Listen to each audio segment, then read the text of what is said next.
不在师妹身旁及时提醒她吃丹药用法的顺序，她始终觉得有些不稳。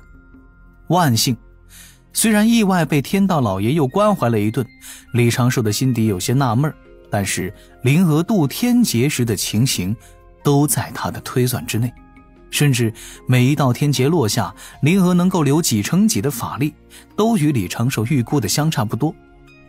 这就是自己一手带大的师妹呀。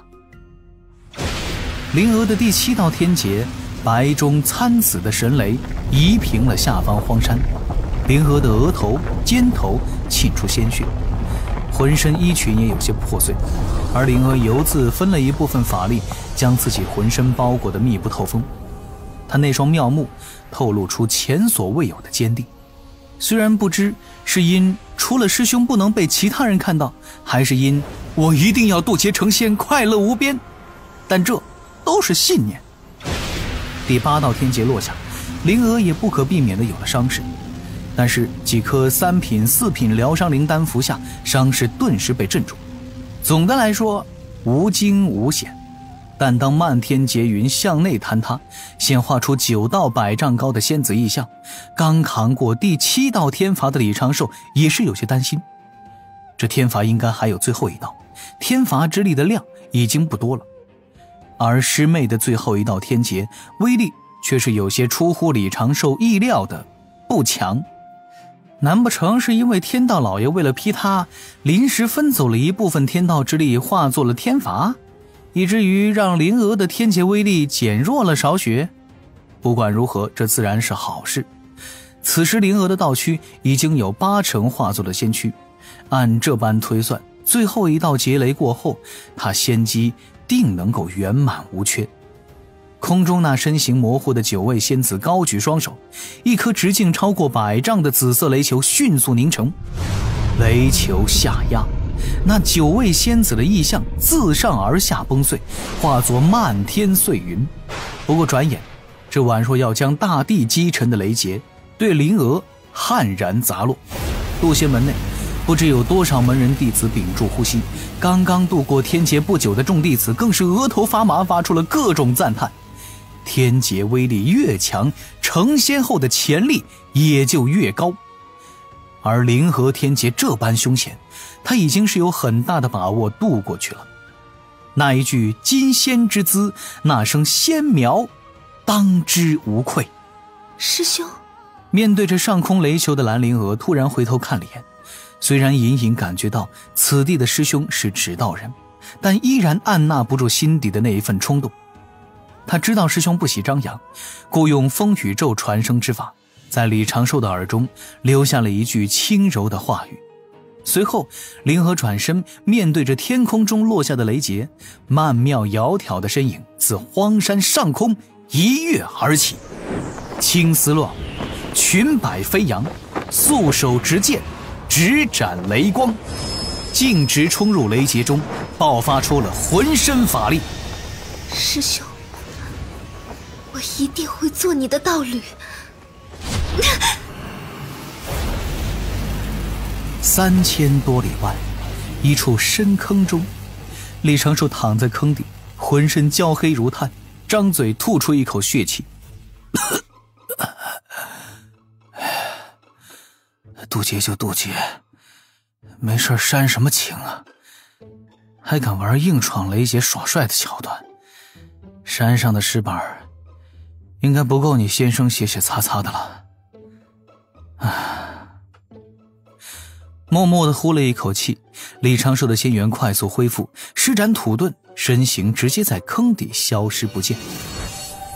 他刚要赶回渡仙门，回小琼峰中安稳疗伤，但是刚遁了几百里，李长寿突然就轻咦了一声，先时捕捉到离自己也就2000多里的东南方向，有一只黑色的豹子驮着一名少女在林中不断的疾驰。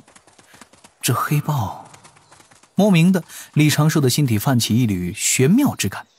不过他本体此时受伤，绝不会轻举妄动，只是随手撒了一个金仙境的指道人过去，想看看这2名实力不强的妖族为何会出现在此地。而这个黑豹为何会给自己一种说不出的熟悉感呢？渡仙门山门前，正是仙光缭绕，祥云遍布。一束仙光自高空而来，打在灵娥身上。灵娥左手负剑，静静站在灵芝状的庆云上，任身周仙子起舞，仙翁贺喜，却自顾自地眺望着天空深处，不知道看到了什么。他应该是在体悟生命境界的升华吧。李长寿如此想着，趁道道身影驾云越过自己，这一具指道人却悄然退开。当务之急是接应本体回归小琼峰，受着伤在外面闯荡实在是太过危险了。这就是仙人之境吗？灵娥凝视着虚无之间，看着自己面前打开的那扇大道门户，小小的心思却是飘到了别处。现在我也是仙人了，若今后跟师兄有了子嗣，那子嗣会不会也是仙人？师兄子嗣哎呀，乱想什么，羞不羞？灵娥俏脸绯红，唇间嘤咛半声，头顶已经是冒出了一缕白烟，自仙光中袅袅而起。成仙之后，蒸汽量明显增大了许多。对了，师兄呢？听着师祖江灵儿由远而近的大笑，灵娥将内心感悟暂时收起，在云上转身找寻。灵娥下意识地踮起脚，却只看到了那些迎向这边的身影。这些人她熟悉或者不熟悉，要好或是只有几面之缘，都远远没有那道消失不见的身影重要。臭师兄，一句恭喜的话都不说。灵娥委屈地努了努嘴，心底却泛起了渡劫前渡劫时师兄不断的叮嘱声，又喜滋滋的抿嘴轻笑。随之重重感悟涌上心头，灵娥的道心宛若多了一口灵泉，此前从未有过的感悟接连不断地从其中涌出来。大道正明，琴瑟相和。灵娥的那双妙目露出了几分思索，对着即将飞来的众多亲友同门欠身行礼，而后便收拢裙摆，盘腿打坐，身周出现了浓郁的道韵。也就在这一刻，灵娥泛起了一个疑问：我道为何？从开始修行一直到今日，我如何修行，所走的路径，遇到任何问题时得到的答案，都来自于师兄。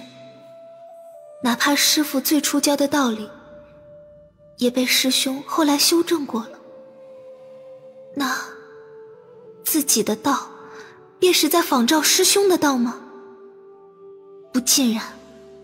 师兄说过，大道自生，非灵而动，非心而往，自道由心，非天地生，为正为本。每个生灵都有自身之道，此道由自己而生。师兄给自己的指点，传给自己的感悟，只是让参悟大道而凝出自身之道的过程尽量简单。如今推开玄妙之门，道之痕就在眼前。灵娥心神一片安宁，接纳着，体悟着，感受着，念着师兄的身形渐渐沉入了大道中。而在灵娥身后，七彩仙光凝成了一本书册，那书册缓缓翻过一页，照耀出了阵阵光华。天花轻坠，彩云飘摇。别过去，灵娥在飞升，勿要打扰了她。江灵儿对着各处传声，灵娥此时身周异象，也让渡仙门众仙停下身形，不敢向前。还是掌门季无忧亲自出手，布置了一层仙力屏障，将灵娥直接送回了渡仙门山门，送去了小琼峰。已经把本体捡回来的李长寿，则是从小琼峰上出发，将陷入悟道境的灵娥小心翼翼地搬回了湖边草屋，开启重重禁制，让他安心闭关。9重天劫非同小可，门内上上下下已经被完全惊动。不少峰主长老带着得意的弟子前来小琼峰道贺。李长寿跟在师父齐元身后，师父齐元则跟在师祖江莲儿身后，不断地迎来送往。小琼峰倒也是难得如此热闹。但是李长寿全部的心神并未在此处，他一心多用，除却为自己疗伤，还有部分心神寄托在一具金仙境的指导人身上，暗中盯着那一对妖族夫妇。也正因此，李长寿心底的疑惑与震惊越来越多，这豹子精什么来头啊？许是被天罚的次数多了，又是如今的天庭正神，李长寿如今对一些与天道有关的特殊道运格外的敏感。尤其他跟某位不知姓名的化性热心道友交流密切，经常在这位道友的身上感受到了暗藏不露的天道庇护之力。最初看到这只黑豹，李长寿只是觉得对方有些说不出的熟悉感，但是暗中跟踪了一阵，李长寿心底一震，他在这个黑豹的身上感受到了一缕微弱的天道庇护之力。黑皮豹子精被天道所庇护，莫非自己意外地发现了那位不得了的大劫弄潮儿？可是这若是封神大劫中的劫运之子申公公，为何会出现在此时此地，还带着一位妖族女子在田野中奔跑嬉戏呢？自己最开始的熟悉感又是从何而来呢？怎么办？李长寿不由开始仔细的斟酌。他已经跳出了封神，封神大劫已与他无关了。就算这只黑豹真的是申公豹，那也不必算计什么，也没什么好算计。这般大因果，自己还是避而远之比较好，稳一手就当没有看见。李长寿的指导人在地下停了土遁，又用仙石多看了这只黑豹几眼，转身欲走。忽然李长寿心底似乎有一根琴弦被人轻轻地拨弄，道起缥缈间，无为真意显。这熟悉的晦涩道韵，这熟悉的传念方式，这熟悉的大道震动频率，去，单单一个字眼在李长寿的心底凝成。李长寿的精神大振，在大地之中钻了出来，对着高空做了一个倒衣，而后转身义无反顾地追向了那头黑豹。圣人老爷又下令了，这久违的圣人道运，这久等的圣人之令。终于李长寿确定太星圣人老爷在关注他这个小法师，自身的安全系数直线飙升。不过话又说回来，自家圣人只给了这一个去字，又有什么具体含义？李长寿细细的体悟，很快就有所得。圣人老爷应该是让我去进行此前想做之事，又或者是让我跟在这个黑豹的身后，帮黑豹度过一些灾祸。那我此前想做什么呢？无非就是确定这个黑豹的真正身份。但是现在圣人老爷亲自下令，已经佐证了这头黑豹的身份。这个家伙必然就是封神大劫之中，为了天庭神位能多一点道门真正高手，殚精竭虑煞费苦心反复横跳的申豹，申公豹。李长寿思前想后，又细细地思量了几个时辰，终于决定按那个去字的指示精神，完成自己发现这黑豹有天道庇护后想做的几件事。此时已经是深夜时分，月明星稀，薄雾烟云。李长寿推算出这一对妖族男女前方会选择之路，这具金仙境的指导人先行一步，在路上留下了一只老板的指导人。待这只黑豹驮着那位少女到了此地，李长寿的指导人化作一位微胖老者的身形，自一棵大树中走出，端着拂尘出现在黑豹的视线中，含笑道：道友请留步。这就是第一件事，对着申公豹喊一句道友请留步。那黑豹急急忙忙地停下了疾驰的脚步，差点将自己的夫人从背上晃出去。这对妖族夫妇如临大敌。少女自黑豹背上轻盈地跳了下来，反手握住2只匕首，俏脸微寒。那黑豹人力而起，顺势化作了一名中年男人的模样，将少女挡在身后，满是警惕地看着李长寿。此时李长寿的指导人驾云向前，轻笑着甩了甩拂尘，笑道：两位道友为何会出现在此地，又要前往何处啊？这对夫妇对视一眼，眼底都有些惊疑不定。